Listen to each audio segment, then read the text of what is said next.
Hello everyone, I am Sapna Thakur and welcome back to APC Academy. हम discuss कर रहे हैं करंट अफेयर्स। इस वीडियो के लिए हमारा क्वेश्चन नंबर 1 है, when is international yoga day celebrated? अंतर्राष्ट्रीय योग दिवस कब मनाया जाता है? हमारे ऑप्शंस है 1 जून, 11 जून, 21 जून या फिर 30 जून। राइट आंसर हो जाएगा 21 जून। 2015 से 21 जून को हर वर्ष मनाया जाता है अंतर्राष्ट्रीय योग दिवस। 21 जून को और क्या बात होती है? Summer solstice. समर सॉल्स्टिस को इस डायग्राम में हम समझने की कोशिश करते हैं। ये हम सभी को अब तक पता होना चाहिए कि हमारी पृथ्वी जो है वो सीधी ना होके अपने अक्ष पर झुकी हुई है। आप इस डायग्राम से भी देख सकते हैं। अब अपने अक्ष पर यानी कि अपने एक्सिस पर झुके होने के कारण उसमें आती हैं ऋतुएं। जैसे कि यहाँ पे हम लेते हैं 21 जून। 21 जून को सूर्य की किरणें सीधी पड़ती हैं 23.5 डिग्री नॉर्थ पे, और 23.5 डिग्री नॉर्थ को हम क्या बोलते हैं? कर्क रेखा बोलते हैं या फिर बोलते हैं ट्रॉपिक ऑफ कैंसर। अब आप यहाँ पे देख पा रहे हैं ये वाले पोर्शन में हर टाइम यानी कि 24 घंटे दिन ही रहेगा, और यहाँ पे आप डार्क शेडो देख पा रहे हैं यानी कि यहाँ पर 24 घंटे रात ही रहने वाली है।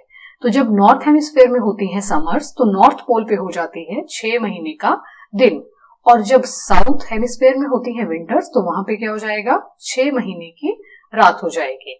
तो 21 जून को नॉर्थ हेमिस्फीयर में हो जाएगा आपका सबसे लंबा दिन, और अगर नॉर्थ हेमिस्फीयर में सबसे लंबा दिन है तो साउथ हेमिस्फीयर में कैसा दिन हो जाएगा? सबसे छोटा दिन।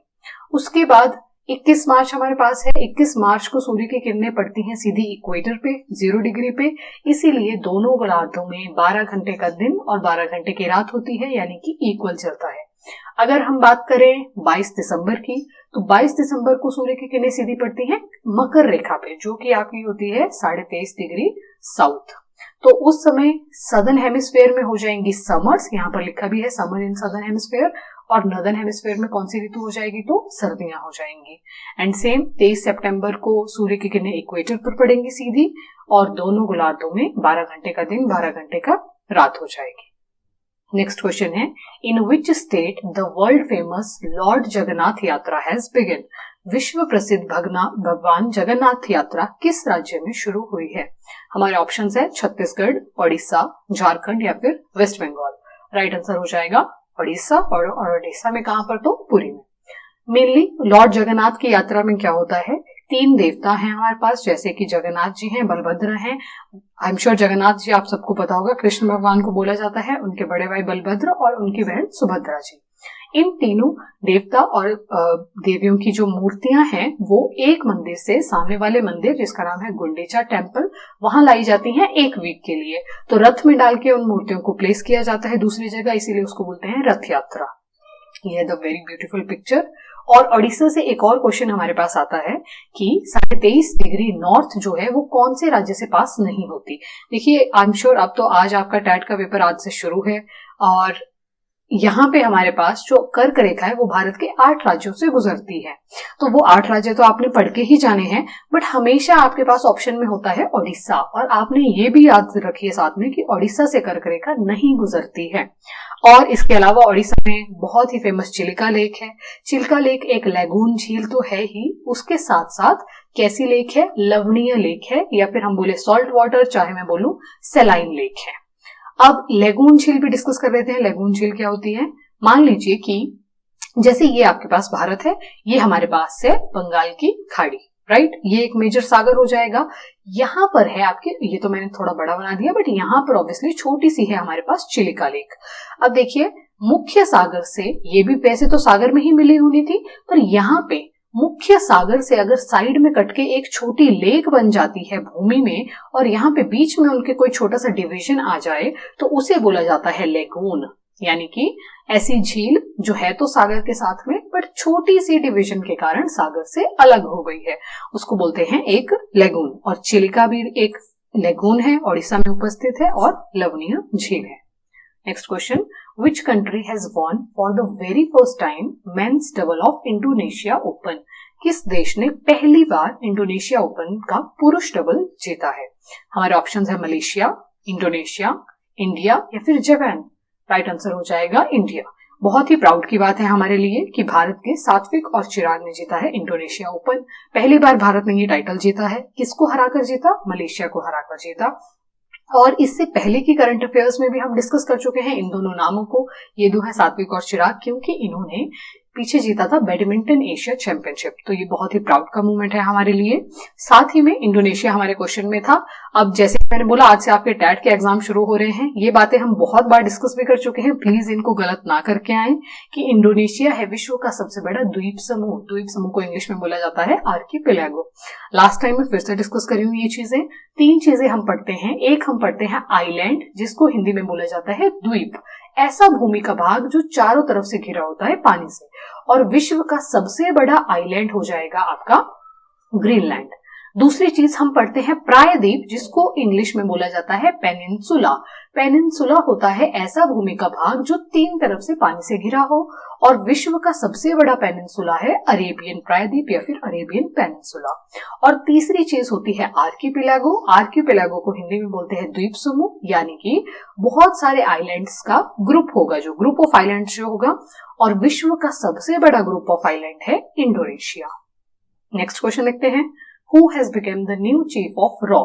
रॉ के नए प्रमुख कौन बने हैं? हमारे ऑप्शंस है प्रबोध गुप्ता, आकाश मिश्रा, रवि सिन्हा या फिर अशोक सिन्हा। राइट आंसर हो जाएगा रवि सिन्हा। रवि सिन्हा जी आईपीएस ऑफिसर है 1988 बैच के और छत्तीसगढ़ कैडर से ये बिलोंग करते हैं। रॉ की फुल फॉर्म हो जाएगी रिसर्च एंड एनालिसिस विंग। और उसके हेडक्वार्टर्स कहां पर है? न्यू दिल्ली में है। और रॉ की स्थापना कब हुई थी? तो 21 सितंबर 1968 को हुई थी। ये हैं respected Ravi Sinha ji. Next question है, who has become the first Indian fencer to win a medal in Asian fencing championship? एशियाई फेंसिंग चैंपियनशिप में पदक जीतने वाले पहले भारतीय फेंसर कौन बने हैं?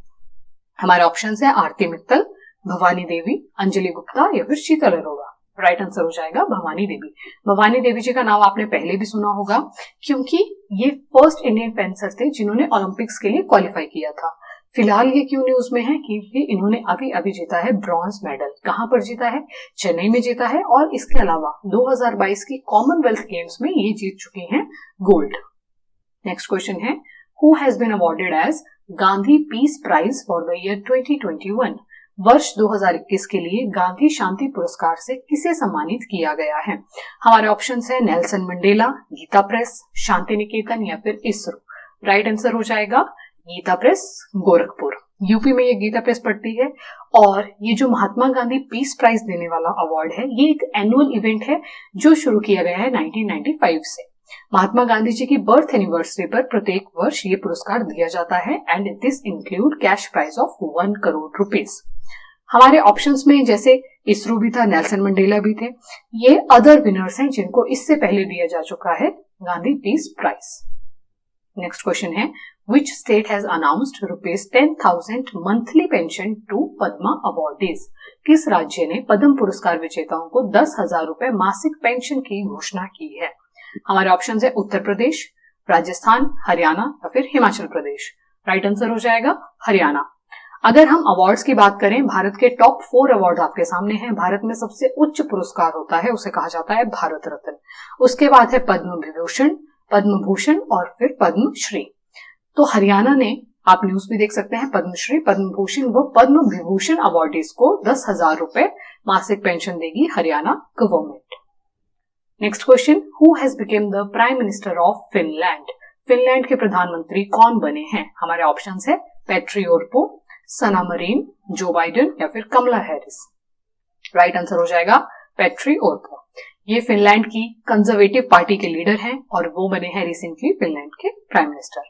फिनलैंड का बहुत इंपॉर्टेंट और इजी पॉइंट क्या है? उसे बोला जाता है कंट्री ऑफ 1000 लेक्स। और एक और पॉइंट हमने यहाँ पर लिखा है स्कैंडिनेवियन कंट्रीज कौन सी हैं यूरोप में? तो हमारे आंसर हो जाएंगे these 5 countries, Finland, Norway, Sweden, Iceland और डेनमार्क।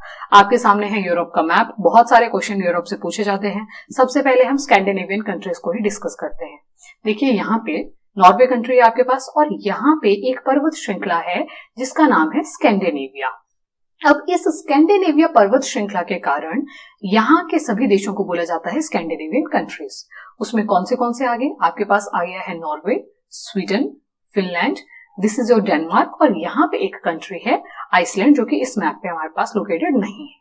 राइट, अब ये इन 5 देशों को 1, 2, 3, 4 एंड 5, इन 5 को बोला जाता है स्कैंडिनेवियन कंट्रीज। ये क्वेश्चन आपसे पूछा जा चुका है। अब देखिए, जैसे स्कैंडिनेवियन कंट्रीज पूछा और इटली दे दिया तो ऑब्वियसली इटली नहीं होगा। और फिनलैंड का पॉइंट हमने अभी अभी डिस्कस किया, दिस इज योर फिनलैंड। और फिनलैंड में बहुत सारी लेक्स पाई जाती हैं, इसलिए इसको बोलते हैं कंट्री ऑफ 1000 लेक्स। नॉर्वे को क्या बोला जाता है? नॉर्वे को बोला जाता है कंट्री ऑफ मिडनाइट सन, क्योंकि अभी प्रीवियस वीडियो में इन प्रीवियस क्वेश्चन में मैंने आपसे डिस्कस किया कि जब नॉर्थ हेमिस्फीयर में गर्मियां होती हैं तो नॉर्थ पोल पर क्या हो जाता है? 6 महीने का दिन हो जाता है। तो यहाँ इन सभी कंट्रीज में ही रात के समय भी सूर्य चमकता रहता है। और जब हमारे यहाँ सर्दियां होंगी तो यहाँ पर क्या हो जाएगा? 6 महीने की नाइट हो जाएगी। फिर यहाँ पर दिन में भी अंधेरा रहेगा और रात में भी अंधेरा ही रहेगा। इसके अलावा आपसे और क्या क्वेश्चन पूछा जा सकता है? यहाँ पे यूरोप और अफ्रीका के बीच में एक बहुत महत्वपूर्ण स्ट्रेट है जिसका नाम है जिब्राल्टर। जिब्राल्टर जल संधि जोड़ती है अटलांटिक महासागर से भूमध्य सागर को। यहाँ पे आपका लोकेटेड है भूमध्य सागर, जिसे मेडिटेरेनियन सी भी बोलते हैं। इटली आपके पास है। इटली में इस पॉइंट पे एक पर्वत है, वॉल्केनिक माउंटेन भी आप उसे बोल सकते हैं, जिसका नाम है स्ट्रोम्बोली। स्ट्रोम्बोली है एक एक्टिव वॉल्केनो, ज्वालामुखी पर्वत है, और उसको बोला जाता है भूमध्य सागर का बिजली घर या फिर light house of Mediterranean. UK आपके सामने है। यूके में लंदन। लंदन आपसे पूछे कौन सी नदी के किनारे है, तो वो बसा है थेम्स नदी के किनारे। 2 लास्ट पॉइंट में इसमें आपसे डिस्कस करना चाहती हूँ। यहाँ पे यूके और इधर बेल्जियम के बीच में एक जल संधि है जिसका नाम है डोवर जल संधि। और यहाँ पर आपके जर्मनी में एक कैनाल है जो पिछली बार आपके पेपर में पूछी भी गई थी, जिसका नाम था कील कैनाल। कील कैनाल कौन से देश में है? तो जर्मनी। जोड़ती किसको किसको है? तो उत्तरी सागर को बाल्टिक सागर से वो जोड़ती है। टर्की आपके सामने है। टर्की एचएस में पूछा गया था कि कौन से 2 सागरों के बीच लोकेटेड है, तो हमारा आंसर होना था ब्लैक सी और भूमध्य सागर दोनों के बीच लोकेटेड है the country Turkey. Next question पे चलते हैं। Recently India gifted INS Kirpan to which country?